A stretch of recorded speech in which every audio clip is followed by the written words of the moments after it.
Assalomu alaykum do'stlar. Bu temani yozishdan oldin hozir jahlim chiqib turibdi. Nega? Yaqinda yarim soat avval ikkita bemor kelib, aynan kasalligi bo'yicha, aynan tizza bo'g'im artrozi bo'yicha qilingan mashq haqida mendan so'rayapti. Bor-yo'q 3 kun yoki 4 kun mashq qilgan mashqi yordam bermagan emish. 2 kun, 3 kun davomida qanaqa qilib biz effekt olamiz? O'ylab ko'ring o'zingiz. Aynan bugungi tema tizza bo'g'imi artrozda nega mashq qilish kerak? Aynan mana shu tema bo'yicha qo'limdan kelgan o'zim ilmimdan hamda praktikamdan kelib chiqqan holda maksimal darajada sizlarga yordam berishga harakat qilaman. Demak, nima uchun mashq qilish kerak? Mashqning ahamiyati nimaga? Qachon mashq qilish kerak? Ko'pchilik bemorlar mashq qilganda og'riq birinchi, ikkinchi, 4-kunlarda og'riq kuchayadi. Bu tabiiyki, siz ishlatmagan muskullaringizda qon aylanish kuchaygani sababdan og'riq kuchayadi, to'g'ri. Lekin muntazam ravishda mashq qiladigan bo'lsangiz, u bo'g'imni o'rab turgan muskulda qon aylanishi yaxshilanib, kerakli oziqa modda kelganligi sababdan muskul o'zini kuchini yig'gan sari og'riq kamayishni boshlanadi. Birinchi sabab nima uchun mashq qilish kerak? Mashq qilishdan birinchi asosiy sabab shuki, yuqorida agar videolarimga e'tibor bergan bo'lsangiz, tizza bo'g'imini qismlari bor deganim. Bo'g'im xiryash to'qimasidan iborat, ya'ni tog'ay to'qimasidan iborat, ya'ni suyakning uchlarini tog'ay to'qima qamrab olgan. Tog'ay to'qimada qon tomiri yo'q azizlar.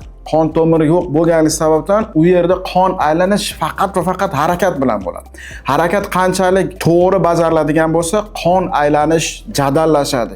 Kerakli oziqa modda tog'aga yetib boradi. Lekin siz 1-2 kun mashq qildingiz, albatta effekt ola olmaysiz. Yoki siz kerakli yuklama bermadingiz, yoki siz to'g'ri mashq qilmadingiz. Bu narsani naborat qiladigan mashqingiz sizda bo'ladigan kasallikni kuchaytirib yuboradi. Shuning uchun to'g'ri mashq qilish sizdagi bo'g'imizni artrozini bartaraf qilishda to'g'ri kalit hisoblanadi. Qon tomiri bo'lmaganligi sababdan u yerda moddalar almashinuv juda ham sekin kechadi. Juda ham sekin. Shu sababdan harakat, bizda doimiy xatti-harakat to'g'ri mashqlar qilingani sababdan qon aylanish jadallashadi. Natijada kerakli oziqa modda tog'ay to'qimasi ko'proq kiradi. Buning natijasida artrozning birinchi, ikkinchi darajalarida ko'pchilikda oyoq qotishni boshlaydi yoki og'riq paydo bo'lishni boshlaydi. Yengil turdagi og'riqlar. Mana shu simptomlarni siz o'tkazib yormasligini bee'tibor qoldirmasligingiz kerak. Agar mana shunaqa vaziyat bo'ladigan bo'lsa, oddiygina hech qanaqa dori-darmonsiz to'g'ri mashq orqali buni bartaraf qilsa bo'ladi.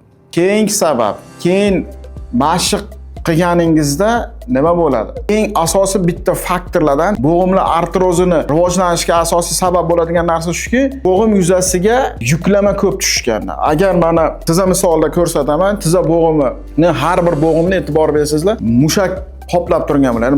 Muskullarni xatti-harakati ta'minlab bergan bo'ladi. Muskul agar slabiy bo'lsa, muskul kuchsiz bo'lsa, biza bo'g'im yuzasiga nagruzka ko'p tushadi. Ya'ni kerakli yuklama normaga nisbatan yuklama ko'p tushadi. Natijada tog'ayni yana ham yemirilishini kuchaytiradi. Shu sababdan agar biza bo'g'im yuzasini qoplab turuvchi muskullarni harakatini oshiradigan bo'lsak, uni chiniqtiradigan bo'lsak, baquvvat qiladigan bo'lsangiz, bo'g'imga tushadigan yuk kamayadi. Natijada artrozning rivojlanishi kamayadi. Ya'ni to'g'ri qiladigan bo'lsangiz, sizda birinchi, ikkinchi darajali, yoki 3-chi darajali artroz darajasi qo'yildi. Darajasi kamayishi mumkin. Ya'ni 2-chi, 3-chi darajadan 2ga, 2dan 1ga o'tishi mumkin.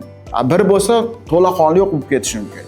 Qachonki biz to'g'ri mashq bajaradigan bo'lsak. Bo'g'im bittagina statistikani aytaman, ya'ni qilingan ilmiy ishda mana tizza bo'g'imi misolida agar bo'g'imini qoplab turuvchi hammamiz sonimiz deymiz. Mana shu sonni 4 boshli mushagi bor.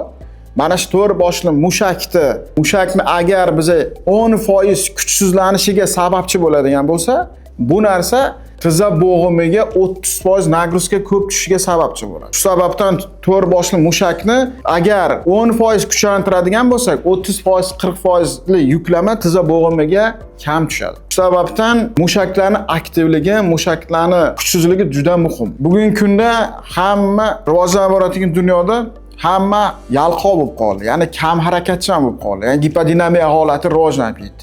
Bu natijada nima bo'ladi? Hamma choyxonani oshini yaxshi ko'radi, qazg'arta yeydi, hamma xohlagan ovqatni mo'shni yeydi. Bilaman, uni tushunaman, ko'p yeydi. Lekin uni tarkibidagi ko'p ovqat yog' komponentlari kam harakat qilganimiz hisobidan muskullarning orasida to'planib qoladi. Bu traynoy muskulni kuchsizlanishiga sababchi bo'ladi. Tashqaridan xuddi baquvvat ko'rinishi mumkin mushagingiz, lekin tizda mushaklarning orasida yog' to'qimalari to'planib qoladi. Bu narsa mushakning kuchsizlanishiga yana ham sababchi bo'ladi. Keyingi o'rinda aktivniy mashq bajaradigan bo'lsa, muntazam mashq bajaradigan bo'lsak, bo'g'imlar atrofidagi qon aylanish jadallashadi. Qon aylanish jadallashgan sari nima bo'ladi? Kerakli oziqa modda tez yetib keladi, hamda ko'p miqdorda yetib keladi. Hamda mushaklar aktivligi oshgani hisobidan, ko'p harakat qilganimiz hisobidan tizza bo'g'im atrofidagi mushaklarni spazmi ketadi. Spazm ketgani hisobiga, kerakli oziqa modda yetib borganligi hisobiga og'riq sezilarli darajada kamayadi. Buni qarabsizki, doim tizza bo'g'imida bo'lgan yallig'lanish o'choqlari qon aylanish jadallashgani hisobidan bartaraf bo'ladi. Keyingi o'rinda, agar harakat qilmaydigan bo'lsangiz, mashq qilmaydigan bo'lsangiz, suyaklar artrozni darajalari kuchayishda boshlaydi. 2 dan 3 ga, 3 dan 4 ga o'tadi. Ikkinchi, 3-chi darajalarda uji suyak o'siqlari paydo bo'ladi artrozda. Ya'ni bu osteofit degan narsa, ya'ni tabiiyki suyak o'sib chiqadi. Uzoq muddat mana shu narsani kam harakat, og'riqdan qo'rqib mashq bajarmaydigan bo'lsangiz, bo'g'imlarni qotishiga sababchi bo'ladi. Agar siz muntazam ravishda mashqlarni qiladigan bo'lsangiz, mana shu suyak qotishi oldini olmaydi. Bu narsani tizza bo'g'imiz misolida aytayotgan bo'lsam, bo'g'im harakati to'laqonli chegaralanadi. Ya'ni bukilish ham, yozilish ham yo'qoladi. Shuning hisobidan harakatni muntazam qilish kerak. Keyingi o'rinda, eng asosiysi, agar mashqlarni to'g'ri bajaradigan bo'lsangiz, muntazam ravishda qilayotgan bo'lsangiz, tabiiy davo usuli hisoblanadi. Shu maqsadda mashqlarni bajarishingiz kerak. Endi savol tug'ilishi mumkin. Doktor, menda 2-daraja, menda 4-darajada mashqlar yordam beradimi deydi. Tabiiyki hammada shunaqa savol bo'ladi. Artrozni har bir darajasini o'zini etaplari bor. Bosqichma-bosqich bo'ladigan belgilari bor. Agar sizda artrozda 1-daraja bo'ladigan bo'lsa, sizda faqat ertalablari uyqudan turganingizda tizza bo'g'imida qotishlar paydo bo'ladi. Ya'ni karaxtlik paydo bo'ladi. Bu birinchi belgilar artrozni. Ya'ni hech qanaqa bir tekshiruvda bu narsani aniqlash qiyin bo'ladigan narsa. Bu yashirin kechuvchi belgilardan bittasi. Mana shu holatda to'g'ri mashq qiladigan bo'lsangiz, sizda artrozning 2-darajasiga o'tmagan bo'lasiz.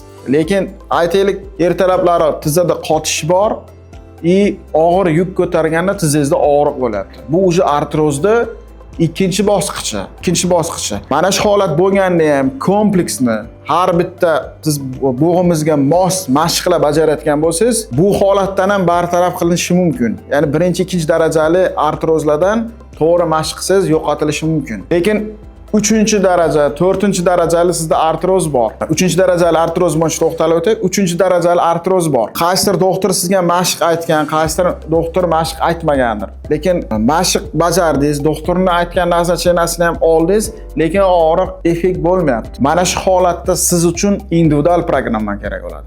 Aniq individual programma. Ana shu programma asosida shug'ullanadigan bo'lsangiz, eng kamida siz artrozni mana shu 3-darajasida saqlab qolishingiz mumkin. Lekin simkada ko'rdik, o'sha sizda 4-daraja. Oyog'ingiz o'sha qotish boshlagan, harakatlanish cheklangan. Mana shu holatda faqat sizga endoprotezlash amaliyoti yordam beradi. Ko'pchilikda menga murojaat qilayotgan bemorlarda 3-darajali artrozgacha bo'lgan belgili bemorlar murojaat qilyapti. O'shaning uchun sizlardan so'raydiganim, to'g'ri mashq muntazam ravishda qiladigan bo'lsangiz, siz artrozning boshqa bosqichlariga o'tmagan bo'lasiz hamda tizzangizni saqlab qolgan bo'lasiz. Agar sizda ham artroz belgilari paydo bo'lib, doktor borib natija olmayotgan bo'lsangiz, men bilan bog'laning, quyidagi raqam orqali sizga mos individual tariqasidagi programmali mashq to'plamini taqdim qilaman.